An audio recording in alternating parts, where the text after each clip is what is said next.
Reading and Literacy Grade 1 Quarter 1 Week 6 Day 4 Let's learn about Letter NG Matatag Curriculum.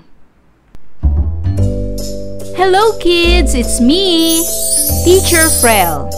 Don't forget to subscribe, like, and share, and hit the notification bell for the latest video.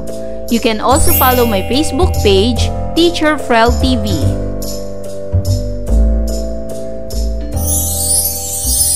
For today's lesson in Reading and Literacy 1, we will discuss about Letter NG. Day 4. At the end of the lesson, the learners are able to identify the letter NG and its sound. Read words that contain the letter NG. Write words that contain the letter NG. And isolate the initial sound in words beginning with NG. May alam ba kayong mga salita na nagsisimula sa letrang NG? Narito ang mga halimbawa ng mga salitang nagsisimula sa letrang NG, gaya ng ngipin, ngiti, nguso, nguya, nginig, nganga, ngilo, ngisi, ngatog. Kahapon ay pinag-aralan natin ang titik G at ang tunog nito, maging ang mga salitang nagsisimula sa titik G. Sabihin natin muli ang tunog ng titik G. Ito ang titik G. Ito ang malaking titik G at ito naman ang maliit na titik G. Ang tunog nito ay G, G, G. Narito naman ang mga salitang nagsisimula sa titik G, gaya ng gulay, gatas, gagamba, gitara, gulong, gunting, gripo, gansa.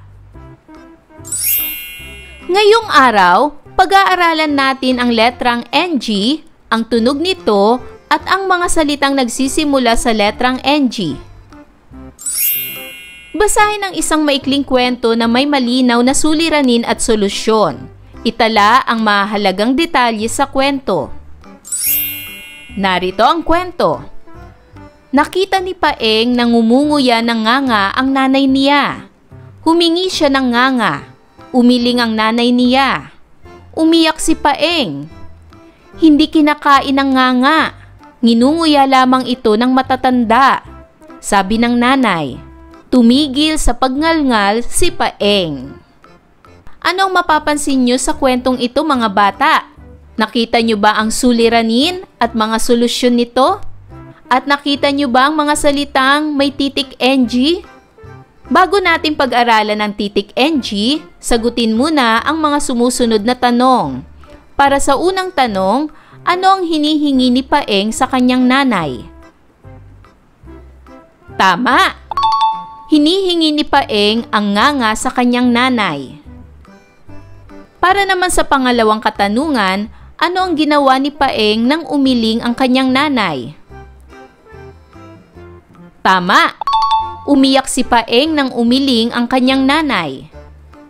Pangatlong tanong, bakit hindi siya binigyan ng kanyang nanay ng nganga? Tama! Hindi siya binigyan ng nganga dahil hindi ito kinakain at para lamang ito sa matatanda, ayon sa kanyang nanay. Ngayon ay pag-aralan na natin ang titik NG, ang tunog nito at ang mga salitang nagsisimula sa titik NG. Ito ang titik NG. Ang titik NG ay pinagsamang titik N at titik G. Ang titik NG ay may dalawang letra, ngunit ito ay may isang tunog lamang. Ito ang malaking titik NG at ito naman ang maliit na titik NG. Ito ay may tunog na ng ng, ng. Bigkasin muli ng sabay-sabay ang tunog ng NG.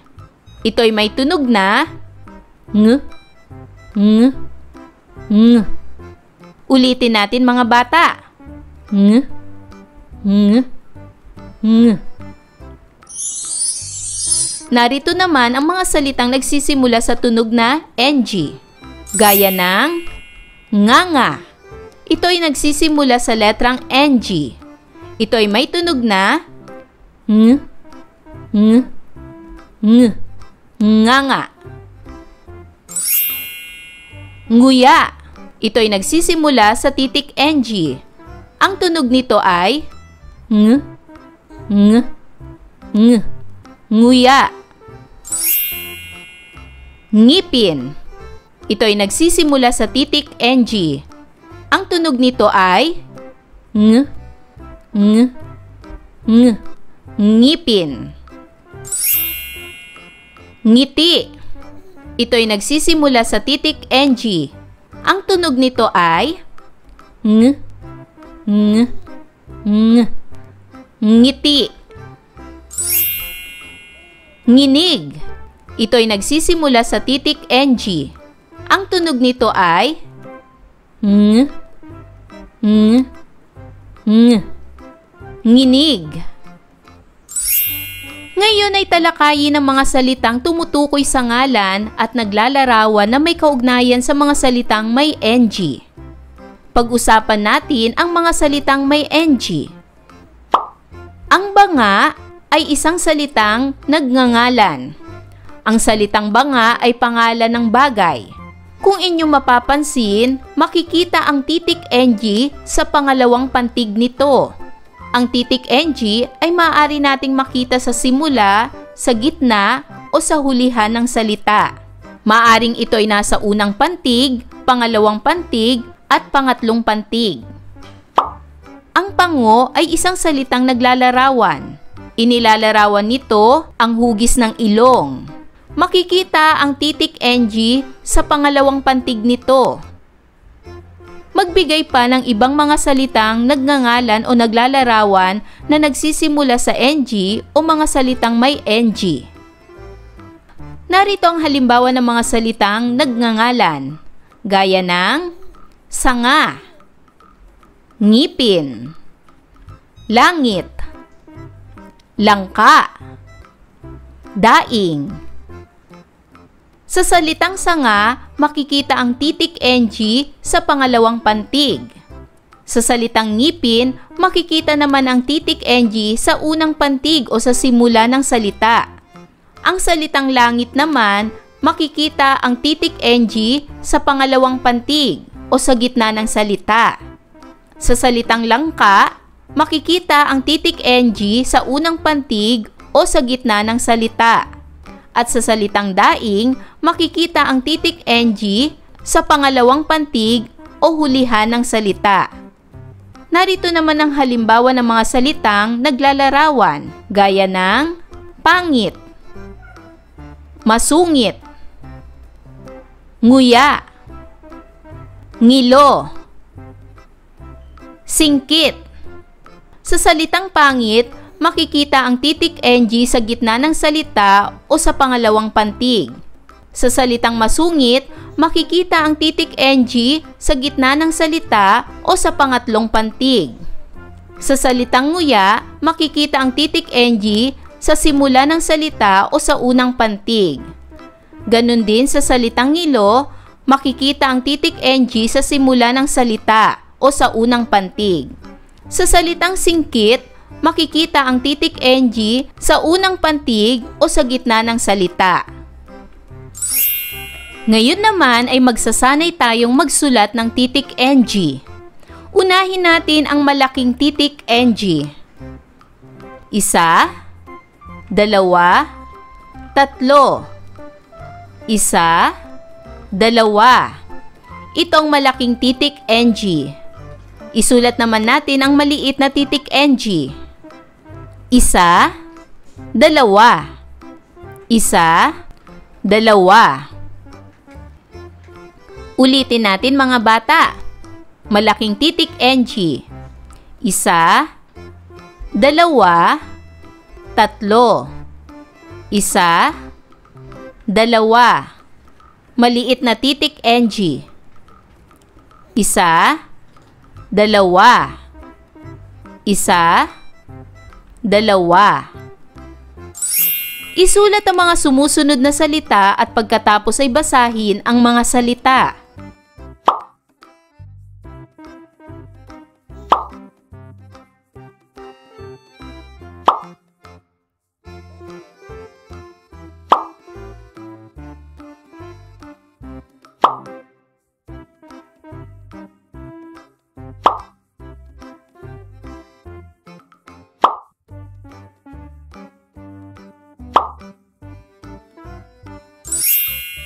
Ngayon, natutunan natin ang tunog ng titik NG.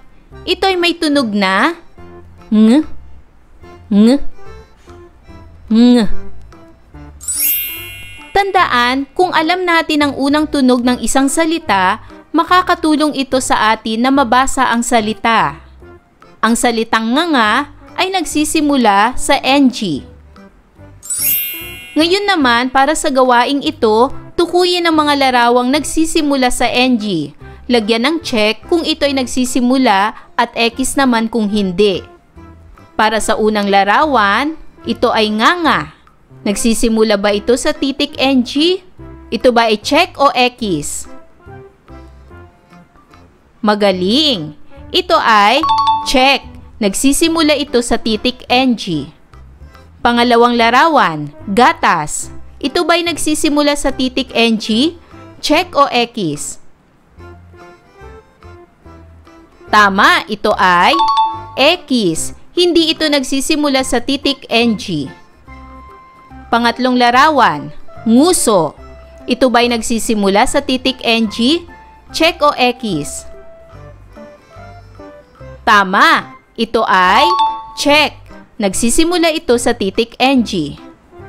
Pang-apat na larawan, niyog. Nagsisimula ba ito sa titik NG?